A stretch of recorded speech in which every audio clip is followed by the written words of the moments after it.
కడప జిల్లా వ్యాప్తంగా వైఎస్ఆర్ కాంగ్రెస్ పార్టీకి సంబంధించిన కార్యకర్తలకు, నాయకులకు, జగనన్నను హృదయపూర్వకంగా ప్రేమించే ప్రతి అభిమానికి, నా కుటుంబాన్ని, నా కుటుంబ శ్రేయస్సును అభిలషించే బంధువులకు, మిత్రులకు, ముఖ్యంగా ప్రొద్దుటూరు నియోజకవర్గంలోని వైఎస్ఆర్ కాంగ్రెస్ పార్టీ కార్యకర్తలకు, రాజశేఖర రెడ్డి కుటుంబ సభ్యులకు, నా బంధువులకు, ఆత్మీయులకు పేరు పేరున మనిషికి ఆహ్వానాన్ని పలుకుతా ఉన్నా.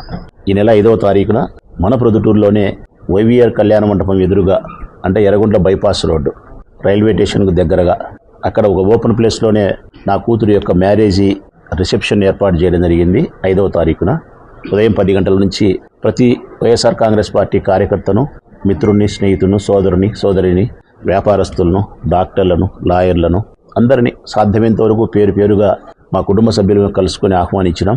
నేను ఫిజికల్గా వచ్చి చాలామందిని ఆహ్వానించలేకపోయి ఉండొచ్చు. అయినప్పటికీ కూడా నేను ఇంకా మిమ్మల్ని దగ్గరగా ఆహ్వానించాలనే సదుద్దేశంతోనే ఈ పాత్రికేయుల ద్వారా మిమ్మల్ని ఆహ్వానిస్తూ ఉన్నా. పర్సనల్గా వచ్చి మిమ్మల్ని నేను కలుసుకొని ఆహ్వానించినట్టు భావించి తప్పనిసరిగా మీరు ఈ రిసెప్షన్కు ఇచ్చేసి నా కూతురును, నా అల్లుడును మీరు ఆశీర్వదించాలని, మీ ఆశీస్సులు ఆ నూతన దంపతులకు ఉండాలని చెప్పి మనస్ఫూర్తిగా మిమ్మల్ని అందరినీ ఆహ్వానిస్తాను.